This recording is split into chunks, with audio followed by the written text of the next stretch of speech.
여호와 내 구원의 하나님, 하나님의 섭리를 고백하라 라는 말씀의 제목으로 함께 말씀 나누겠습니다. 여호와 내 구원의 하나님, 하나님의 섭리를 고백하라. 인간에게 늘 있는 일 중에 하나가 갑작스럽게 고통이 찾아오는 거예요. 평안했던 삶인 것 같은데 어느 한순간에 어느 한날에 갑자기 일이 안 풀리는 겁니다. 일이 너무 힘들어지는 거예요. 사람의 인생이 그렇잖아요. 건강했다가도 하루아침에 아플 수 있고, 오늘 내가 건강하게 있을 때 그것들을 우리가 감사하지 않으면 사실 그것들을 경험한 그때에는 더 큰 절망, 깊은 탄식에 빠지게 될 수 있다라는 사실은 누구나가 잘 알고 있는 이야기입니다.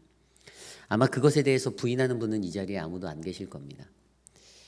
어차피 한 번 왔다 가는 한 번 인생인데 그 한 번의 인생 속에서도 우리가 하나님이 나에게 원하시는 그 정확한 타이밍, 그 때들을 우리가 인지하고 살지 못한다라면, 그 속에 감사가 없다라면 사실 그 인생은 어리석은 인생이 될 수밖에 없는 것입니다.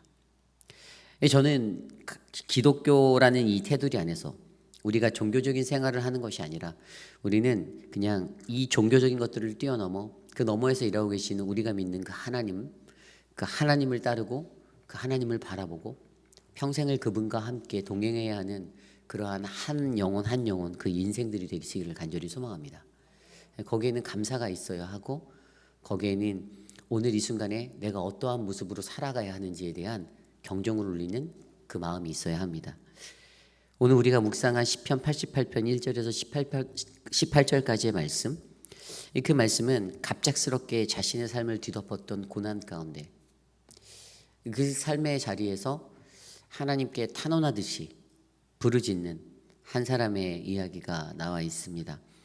오늘 표제를 보면 고라자손의 찬송의 시, 곧 에스라인 헤만의 마스길, 인도자를 따라 마할랏 르안노세에 맞춘 노래라고 이야기하고 있습니다.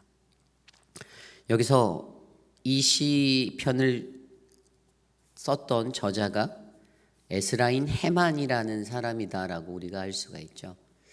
그래서 좀 찾아봤는데 에스라인 헤만에 대한 그 신학가들의 견해가 분분하였어요.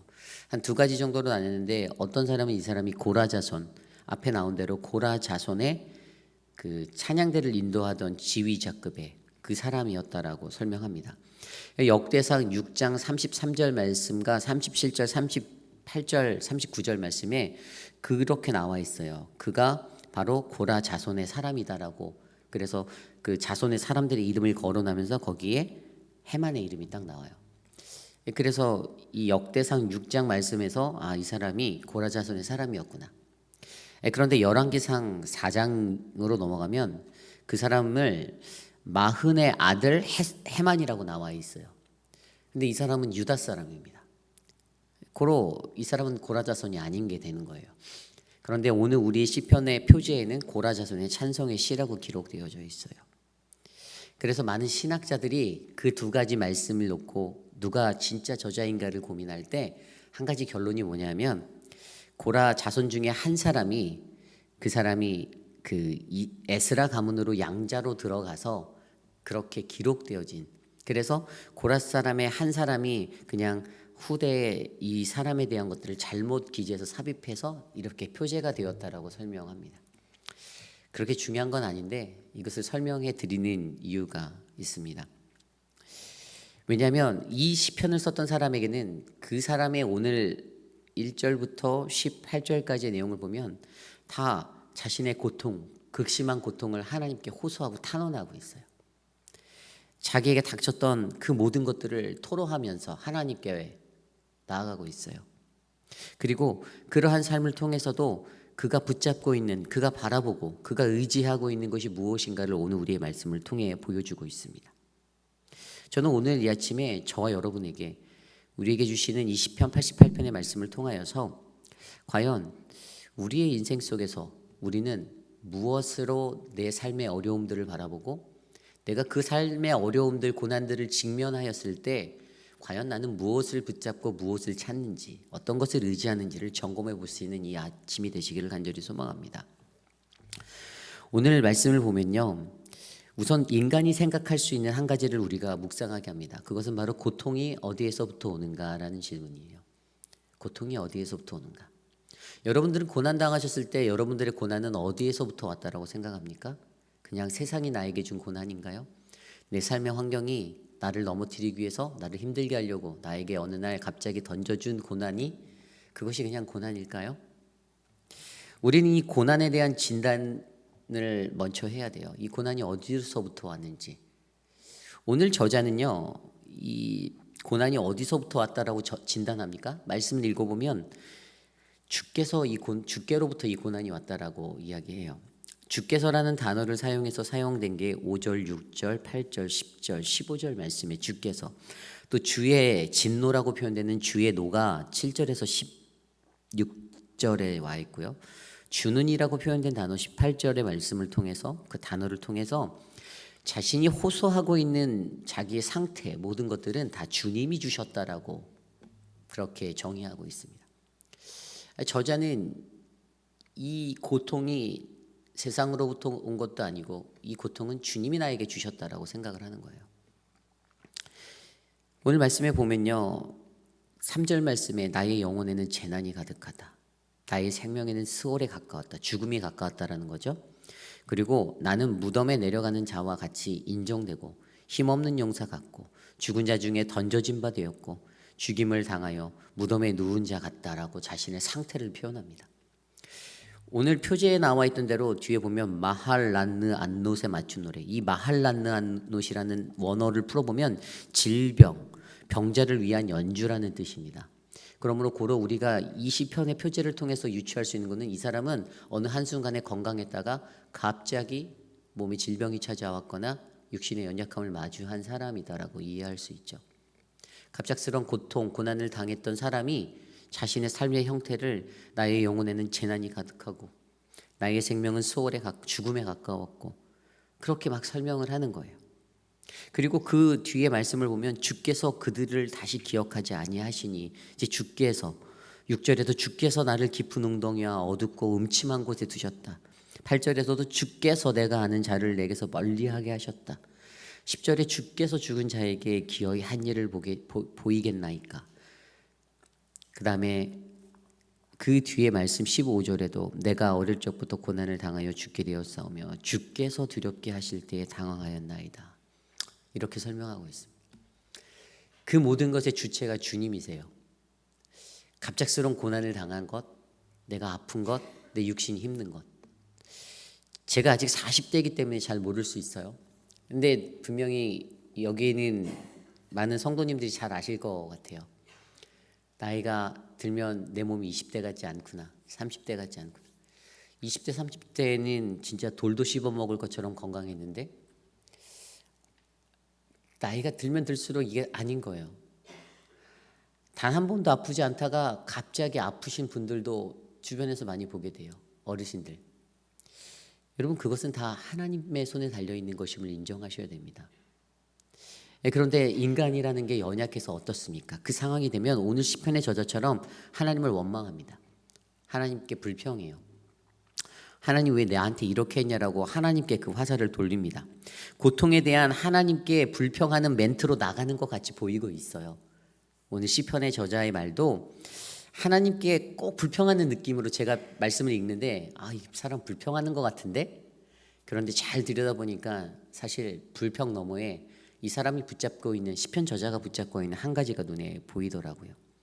고통에 대한 하나님께 불평함으로 비춰지기도 하는 그 모습이 있지만, 그러나 그의 진단은 이 고통이 하나님께로부터 왔다라는 사실을 진단하고, 그럼에도 불구하고 나는 기도한다, 나는 하나님을 붙잡는다라는 믿음의 신앙을 보여주고 있습니다. 이것이 중요합니다. 오늘 말씀 1절에 여호와 내 구원의 하나님이여.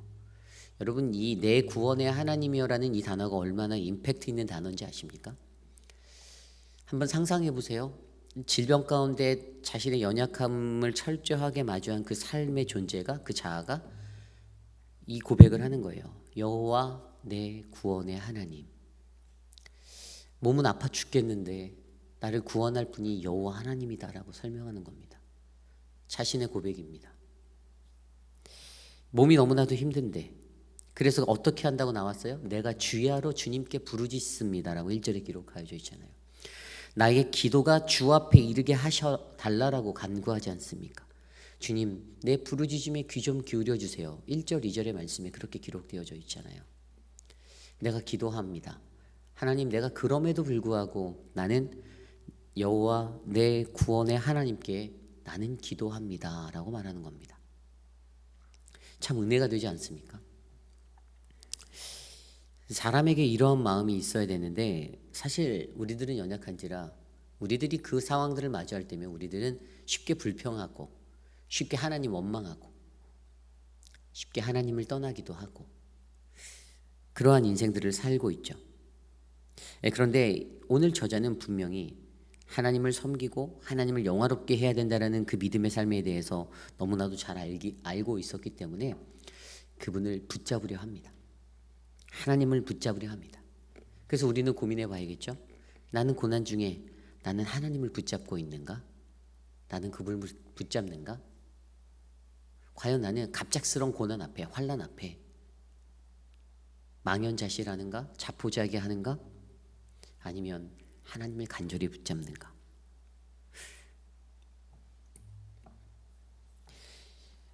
시편 저자는 하나님을 떠나지 않으려고 몸부림쳤습니다. 오늘 분명히 시편 88편의 저자는 자신에게 닥쳐온 그 질병적인 육신의 연약함, 그 무너지는 자리에서도 그냥 하나님을 떠나지 않기 위해서 나의 구원자 되신 하나님께 내가 간구하겠다, 내가 부르짖겠다.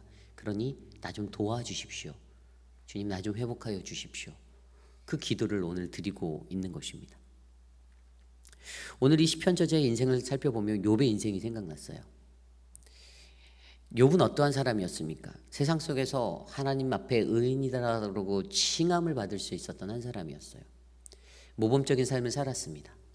종교인으로 종교적으로 봤어도 빠질 게 없는 사람이었어요.